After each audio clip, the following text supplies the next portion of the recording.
So guys, kisah seram seterusnya iaitu kisah tentang orang minyak. Orang minyak ni hantu paling legend di Malaysia.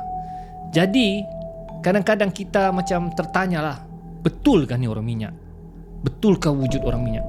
So guys, untuk diri saya pernah nampak dan menghadap situasi orang minyak.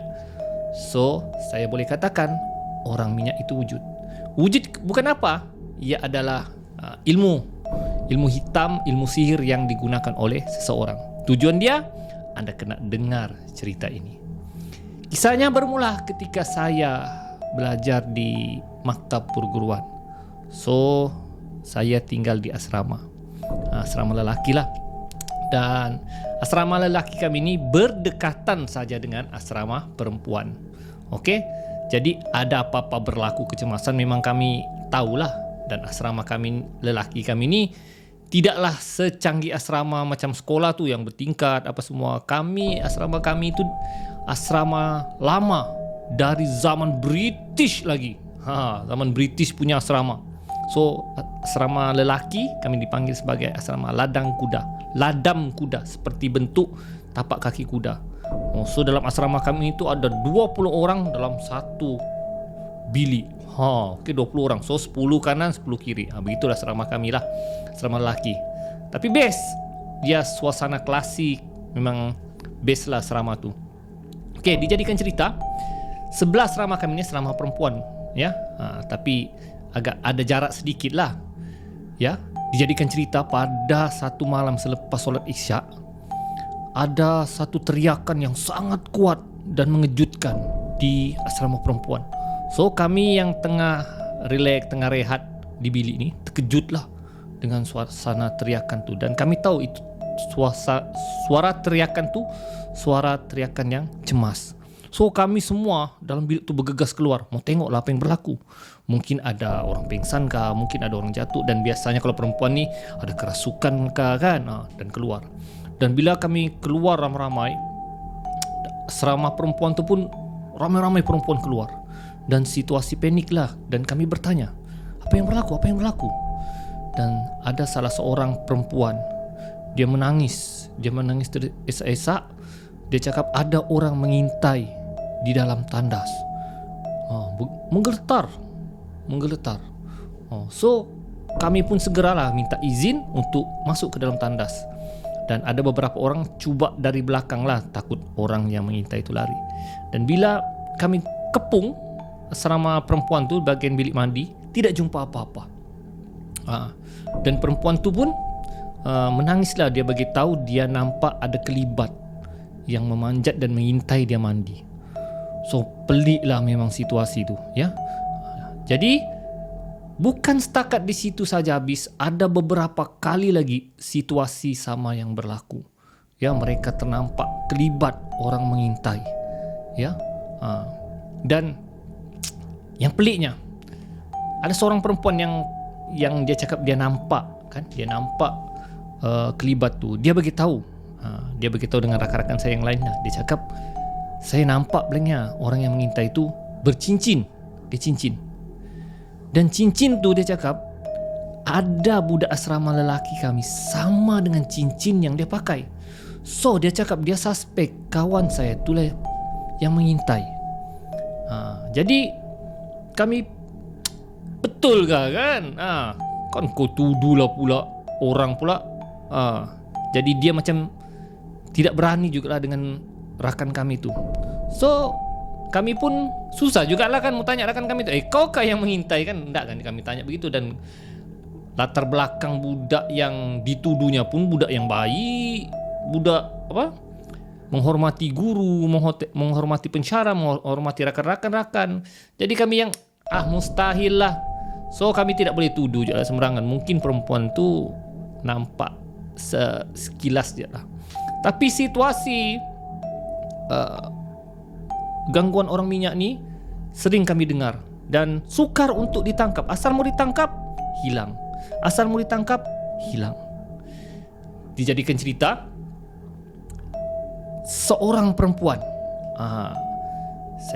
saya namakan dia sebagai Aina lah. Si Aina ni budak surau, rajin solat, mengaji.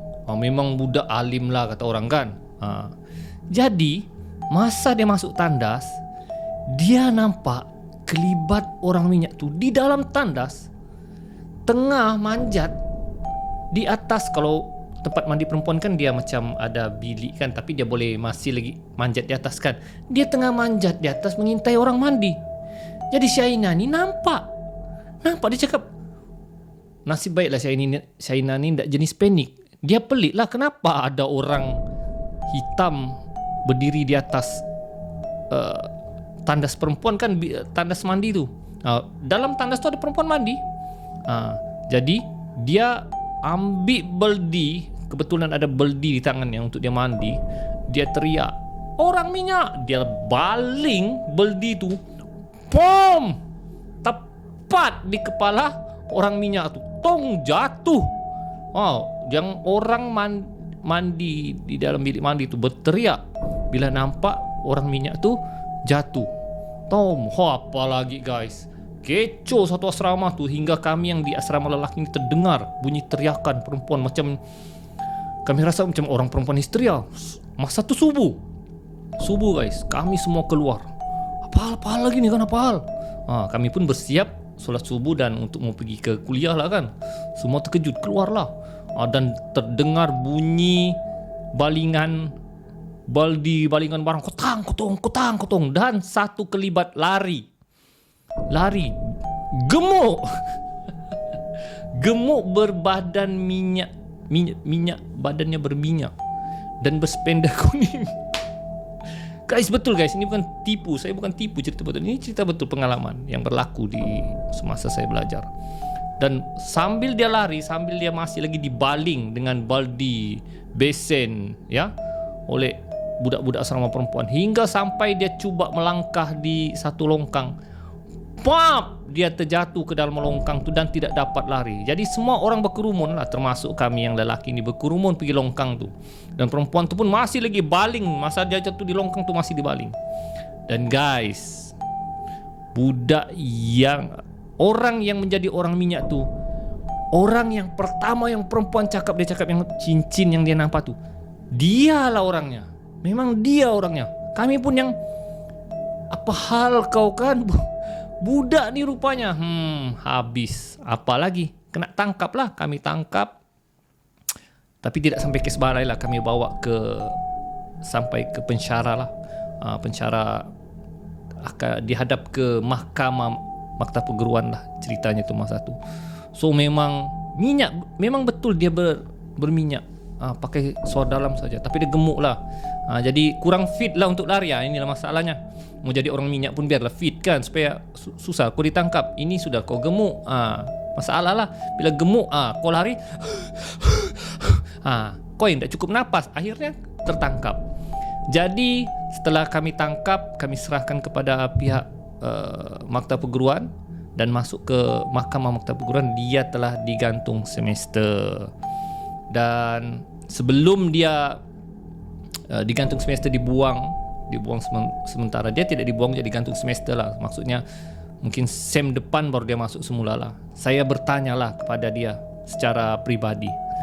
Saya tanyalah kan, aku tanyalah, bukan aku macam kecam lah kan. Cuma tanya secara jujur lah kan, betulkah ilmu orang minyak ni? Dan secara jujur dia cakap, ya, dia cakap, ilmu orang minyak ni betul. Saya belajar di kampung saya. Dia sedar, dia cakap dirinya ni gemuk, gemuk, dan tidak ada orang minat sama dia. Jadi kesilapannya lah dia mau mengintip perempuan mandi. Jadi dia gunakan ilmu hitam tu lah, orang minyak tu. Sebab dia cakap kalau dia guna ilmu orang minyak tu, orang tidak akan nampak kelibatnya. Ya, orang tidak akan nampak kelibatnya. Dan dia boleh nampak perempuan mandi, dia boleh nampak perempuan apalah saja. Tapi syaratnya, dia cakap dia tidak boleh lakukan apa-apa, sama ada sentuhan, dia cuba buat perkara yang tidak baik lah. Kalau dia langgar pantang tu, orang akan nampak lah dia. Begitulah ceritanya lah. Saya cakap, pelik juga lah kan. Macam saya tak percaya lah benda ni, tapi mungkin itu ilmu hitam ilmu sihir. Mungkin saya percaya lah, sebab dia sudah buat berapa kali tidak pernah ditangkap dan akhirnya tertangkap. Mungkin orang yang berjaya tangkap tu dia sentiasa solat, jadi mungkin Allah lindungi dia lah, jadi dia nampak lah. Mungkin ilmunya tidak mapan dengan orang-orang yang ada pendinding diri. Jadi itulah nasib budak tu, akhirnya digantung semester. Jadi guys, bagaimana anda pula? Adakah anda percaya dengan orang minyak?